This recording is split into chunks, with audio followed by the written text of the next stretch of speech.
আকাশবাণী আগরতলা। স্থানীয় সংবাদ পড়ছে চন্দন লেখাপাল। এখনকার বিশেষ বিশেষ খবর হলো, পূর্ব ত্রিপুরা লোকসভা আসনের রিটার্নিং অফিসার সাজু ওয়াহিদে জানিয়েছেন, ভোট গ্রহণের পর ৩০টি স্ট্রং রুমে ইভিএমগুলি সুরক্ষিত রাখা হয়েছে। আজ প্রাণী চিকিৎসক দিবস। আবহাওয়া দপ্তর জানিয়েছে, ২৮ এপ্রিল থেকে ত্রিপুরা সহ বেশ কিছু রাজ্যে তাপপ্রবাহের সঙ্গে বিক্ষিপ্ত ঝড় বৃষ্টি অব্যাহত থাকার সম্ভাবনা রয়েছে। ত্রিপুরা স্পোর্টস জার্নালিস্ট ক্লাবের উদ্যোগে আজ এক অনুষ্ঠানে রাজ্যের বর্ষসেরা ও উদীয়মান খেলোয়াড়দের সম্বর্ধনা জ্ঞাপন করা হয়। এবারে আসছে বিস্তারিত সংবাদে।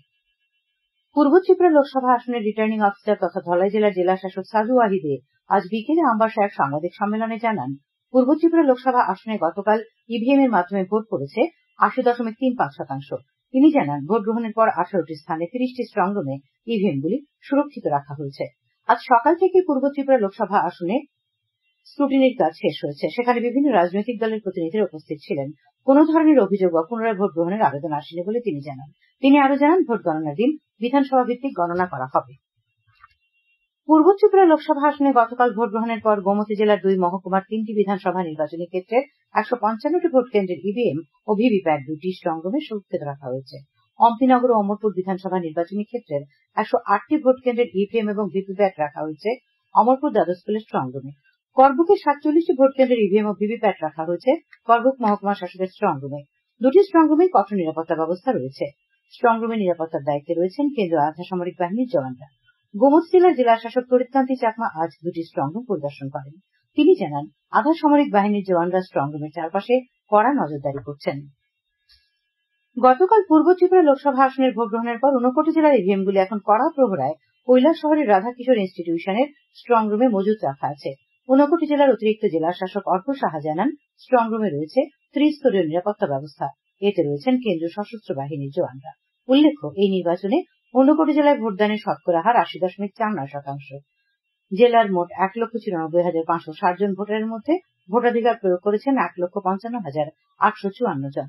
নির্বাচনোত্তর পরিস্থিতিতে শান্তি সুস্থিতি বজায় রাখার জন্য প্রশাসন প্রয়োজনীয় ব্যবস্থা গ্রহণ করেছে বলে শ্রী সাহা জানান।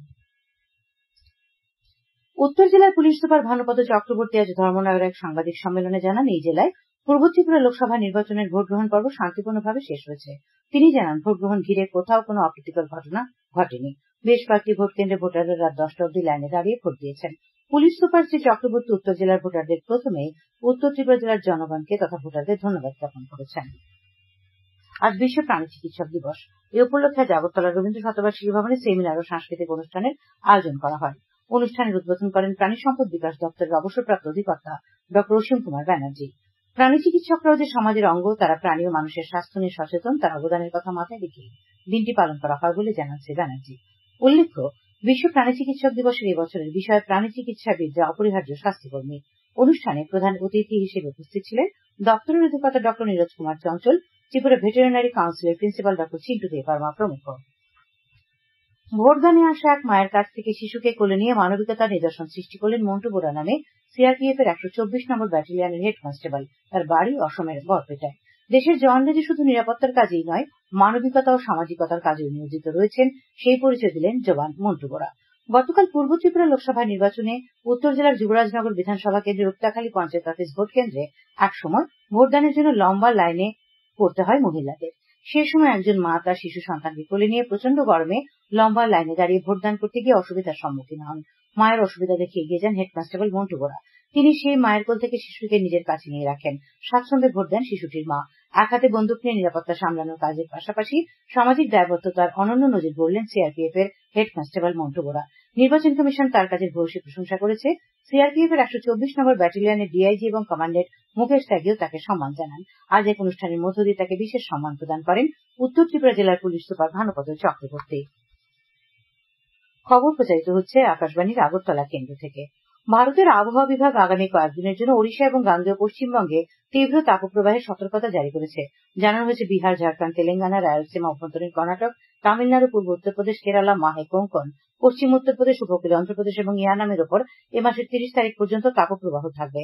একই সময় গাঙ্গেয় পশ্চিমবঙ্গ, ওড়িশা এবং উপহিমালয় পশ্চিমবঙ্গের বিচ্ছিন্ন অঞ্চলে তীব্র তাপপ্রবাহ বিরাজ করবে। আবহাওয়া বিভাগ আগামীকাল থেকে মধ্য ভারত, উত্তর পশ্চিম ভারতের সমভূমিতে এবং পশ্চিম হিমালয় অঞ্চলে এ মাসের ২৯ তারিখ পর্যন্ত বজ্রপাত এবং দমকা হাওয়া সহ বৃষ্টিপাতের পূর্বাভাস দিয়েছে। আবহাওয়া দপ্তর জানিয়েছে, ২৮ এপ্রিল থেকে ত্রিপুরা, কেরালা, মাহে উপকূলীয় কর্ণাটক, তামিলনাড়ু, পুদুচেরি, কারাইকাল, আসাম, মেঘালয়, কোঙ্কন এবং গোয়ার উপর তাপপ্রবাহের সঙ্গে ঝড় বৃষ্টির প্রবল সম্ভাবনা রয়েছে। স্বাস্থ্যমন্ত্রক বর্তমানে অব্যাহত তীব্র দাবদাহ পরিস্থিতি থেকে সাবধানে থাকার জন্য সকলকে সতর্কতামূলক ব্যবস্থা নিতে পরামর্শ দিয়েছে। আজ আকাশবাণী আগরতলা সংবাদ বিভাগের সাপ্তাহিক আলোচনায় অংশ নিয়ে ডাক্তার অরুণাভ দাশগুপ্ত বলেছেন, এই সময়ে সূর্যের তাপ সরাসরি শরীরে যাতে না লাগে সেদিকে খেয়াল রাখতে হবে। তিনি ছাতা, টুপি ব্যবহার করতে বলেছেন। এছাড়াও প্রচুর পরিমাণে জল পানের পাশাপাশি ফল খাওয়ার পরামর্শ দিয়েছেন তিনি বলেন, সেক্ষেত্রে যেটা করতে হবে, ছাতা ব্যবহার করতে হবে, আর যদি সম্ভব হয় সান প্রোটেক্টিভ গ্লাস পরা, সেটা আর জল নিয়ে যাওয়া, যেখানে যাবে জল ক্যারি আউট করতে হবে। 2 ঘন্টা অন্তর অন্তর at least 300 ml of fluid intake করতে হবে। সেটা হচ্ছে সবচেয়ে ইম্পর্টেন্ট, যে 24 আওয়ার্সে minimum 3.5 to 4 liters of water intake is needed। রাজ্যে আগামী মাসের 2 এবং 3 তারিখ মাঝারি বৃষ্টিপাতের সম্ভাবনা রয়েছে। আগামীকাল আকাশ আংশিক মেঘাচ্ছন্ন থাকবে, 2-1 জায়গায় বজ্রবিদ্যুৎ সহ হালকা বৃষ্টিপাতের সম্ভাবনা রয়েছে। তাপমাত্রা সর্বোচ্চ 37 ডিগ্রি সেলসিয়াস এবং সর্বনিম্ন 27 ডিগ্রি সেলসিয়াসের কাছাকাছি থাকবে। আজ দিনের সর্বোচ্চ তাপমাত্রা ছিল 38.2 ডিগ্রি সেলসিয়াস এবং সর্বনিম্ন 24.2 ডিগ্রি সেলসিয়াস। আগামী 24 ঘন্টায় রাজ্যের উত্তর, ঊনকোটি, ধলাই এবং খোয়াই জেলায় বিক্ষিপ্তভাবে বজ্রবিদ্যুৎ সহ ঘন্টায় 40 থেকে 50 কিলোমিটার বেগে ঝোড়ো হাওয়া বয়ে যাওয়ার সতর্কবার্তা জারি করেছে আবহাওয়া দপ্তর। ঊনকোটি জেলার কৈলাসহর ও কুমারঘাট দুটি মহকুমাতেই আজ ভোরে প্রবল ঝোড়ো হাওয়া এবং শিলাবৃষ্টিতে ক্ষয়ক্ষতি হয়েছে। অনেক বাড়িঘরের ক্ষতি সাধন হয়েছে। অনেক বড় বড় স্থানে গাছ ভেঙে পড়েছে। শিলাবৃষ্টি গ্রীষ্মকালীন সবজিরও ক্ষতি করেছে। ঊনকোটি জেলা প্রশাসনের বিপর্যয় মোকাবিলা বিভাগের জেলা প্রোগ্রাম আধিকারিক শুভজিৎ নাথ জানান, ঝোড়ো হওয়ার কারণে জেলায় 16টি বসতঘরের সম্পূর্ণ ক্ষতি হয়েছে। আংশিকভাবে ক্ষতিগ্রস্ত হয়েছে 225টি বসতঘর। গতকাল মাঝরাতে ঘূর্ণিঝড়ে করিমগঞ্জ জেলার পাথারকান্দি সহ আশপাশ এলাকার ব্যাপক ক্ষয়ক্ষতি হয়েছে। বহু ঘরের ছাদ উড়ে গেছে, গাছপালা ভেঙে পড়েছে, বিদ্যুৎ পরিবাহী তার ছিঁড়ে পড়ে বহু এলাকা অন্ধকারে ডুবে গেছে। ত্রিপুরা স্টেট কোঅপারেটিভ ব্যাংকের ম্যানেজিং ডিরেক্টর ভজন চন্দ্র রায় এই ব্যাংকের নিয়োগ পরীক্ষার স্থান নিয়ে আজ স্পষ্টীকরণ দিয়েছেন। আজ আগরতলায় সমবায় ব্যাংকের প্রধান কার্যালয়ে আয়োজিত সাংবাদিক সম্মেলনে ম্যানেজিং ডিরেক্টর শ্রী রায় বলেন, গত বছর 28 অক্টোবর 156 জন কর্মী নিয়োগের জন্য বিজ্ঞপ্তি জারি করা হয়েছিল। এর মধ্যে 50 জন অফিসার, 78 জন ক্লার্ক এবং মাল্টিটাস্কিং স্টাফ 28 জন। এই পদগুলির জন্য 19,664 জন আবেদন করেছিলেন। অনলাইন পরীক্ষার প্রথম পছন্দের স্থান ছিল আগরতলা, কিন্তু আগরতলায় অনলাইন পরীক্ষার ধারণ ক্ষমতা প্রতি শিফটে প্রায় 560 জন। ব্যাংক এবং আইবিপিএস সমস্ত মহিলা এবং প্রতিবন্ধী প্রার্থীদের জন্য আগরতলায় পরীক্ষা কেন্দ্রের ব্যবস্থা করে। এই অনুযায়ী আগামী 3রা, 4ঠা এবং 5ই মে পরীক্ষা হবে। আগরতলায় প্রথম দিনে 5টি কেন্দ্রে এবং দ্বিতীয় ও তৃতীয় দিনে 6টি কেন্দ্রে অনলাইন পরীক্ষা হবে। এই 3 দিনে আগরতলায় সব প্রার্থীর পরীক্ষা নেওয়া সম্ভব নয়। এই কারণে প্রতিবেশী রাজ্য আসামের শিলচর, গুয়াহাটি, জোরহাট, ডিব্রুগড় ও তেজপুরে পরীক্ষা নেওয়ার ব্যবস্থা করা হয়েছে। খেলার খবর। ত্রিপুরা স্পোর্টস জার্নালিস্ট ক্লাবের এক অনুষ্ঠানে আজ রাজ্যের বর্ষসেরা উদীয়মান খেলোয়াড়দের সম্বর্ধনা জ্ঞাপন করা হয়। আগরতলা প্রেস ক্লাবের সংবর্ধনা জ্ঞাপন অনুষ্ঠান উদ্বোধনের পর ক্রীড়ামন্ত্রী টিঙ্কুরা এই ধরনের উৎসাহবর্ধক আয়োজনের জন্য উদ্যোক্তা ত্রিপুরা স্পোর্টস জার্নালিস্ট ক্লাবকে ধন্যবাদ জানান। তিনি বলেন, এই ধরনের অনুষ্ঠান রাজ্যের খেলোয়াড়রা আগামী দিনে আরো ভালো খেলতে উৎসাহ পাবে। পরে তিনি রাজ্যের প্রথম অর্জুন মন্টু দেবনাথের হাতে লাইফ টাইম অ্যাচিভমেন্ট পুরস্কার তুলে দেন। এছাড়া উদ্যোক্তা ক্লাবের পক্ষে তিনি একে একে জিমন্যাস্ট শ্রীপর্ণা দেবনাথ, ফুটবলার জন জমাতিয়া, ক্রিকেটার এঞ্জেল পাল, দাবা খেলোয়াড় অর্ষিয়া দাস ও আরাধ্যা দাস, প্যারাসুইমার সমীর বর্মন ও বিনীত রায় এবং যোগাসন খেলোয়াড় দেবার্পণ কুন্ডু ও পায়েল দাসের হাতে পুষ্পস্তবক, উত্তরীয় ও স্মারক তুলে দেন। রাজ্যের বাইরে থাকা gymnast Padmashri Olympian Dipa Karmakar, cricketer Manishankar Mura Singh এবং জুডো খেলোয়াড় তানিয়া দাসের হাতে পরে স্মারক দেওয়া হবে। টিসি পরিচালিত তপন স্মৃতি ঘরোয়া নকআউট ক্রিকেট প্রতিযোগিতার আজ অনুষ্ঠিত 3টি খেলায় জয় ছিনিয়ে ব্লাডমাউথ ক্লাব, হার্ভে ক্লাব ও ইউনাইটেড ফ্রেন্ডস কোয়ার্টার ফাইনালে উঠেছে। এমবিবি স্টেডিয়ামে অনুষ্ঠিত খেলায় ব্লাডমাউথ ক্লাব 9 উইকেটে পোস্টার ক্লাবকে, নরসিংগড়ের পিটিএ মাঠে হার্ভে ক্লাব 119 রানে হোম প্লে সেন্টারকে এবং টিআইটি মাঠে ইউনাইটেড ফ্রেন্ডস 10 উইকেটে ইউনাইটেড বিএসটিকে পরাজিত করে।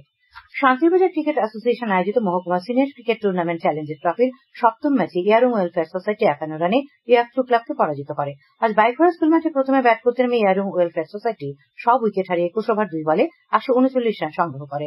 জবাবে খেলতে নেমে 19 ওভার 2 বলে ইয়াকথ্রু ক্লাব মাত্র 88 রান সংগ্রহ করে। শেষ করার আগে খবরের বিশেষ বিশেষ অংশগুলি আরেকবার। পূর্ব ত্রিপুরা লোকসভা আসনের রিটার্নিং অফিসার সাজু ওয়াহিদে জানিয়েছেন, ভোট গ্রহণের পর 30টি স্ট্রং রুম ইভিএমগুলি সুরক্ষিত রাখা হয়েছে। আজ বিশ্ব প্রাণী চিকিৎসক দিবস। আবহাওয়া দপ্তর জানিয়েছে, 28 এপ্রিল থেকে ত্রিপুরা সহ বেশ কিছু রাজ্যে তাপপ্রবাহের সঙ্গে বিক্ষিপ্ত ঝড় বৃষ্টি অব্যাহত থাকার সম্ভাবনা রয়েছে। ত্রিপুরা স্পোর্টস জার্নালিস্ট ক্লাবের উদ্যোগে আজ এক অনুষ্ঠানে রাজ্যের বর্ষসেরা ও উদীয়মান খেলোয়াড়দের সম্বর্ধনা জ্ঞাপন করা হয়। স্থানীয় সংবাদ আজকের মতো এখানেই শেষ হলো।